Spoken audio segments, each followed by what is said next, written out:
Mga kasandugo, nandito ako ngayon sa Shilin Night Market ng Taipei City. Isa sa pinakamalaki at sikat na night market ng Taiwan. Bilang turista, hindi mayaalis ang hindi pumunta dito. Ang Shilin Night Market ay sobrang lawak at maraming pasikot-sikot.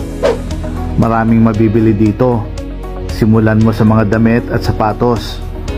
Mapa-original man o local brands meron dito. Dahil merong sale, napabili ako ng isang pares ng tsinelas. Meron ding mga cellphone accessories at souvenir items na magandang pampasalubong. Napakamura din ng mga maleta at bags dito. Sa aking paglalakad, nakakita ako ng malaking 3D billboard na nakakaaliw panoorin. Ang Shilin Night Market ay sadyang dinadayo ng mga local at international tourists, hindi lamang sa shopping kundi sa mga pagkain na nandirito. Talaga namang iba't ibang klase ang pagkain na matitikman mo sa lugar na ito.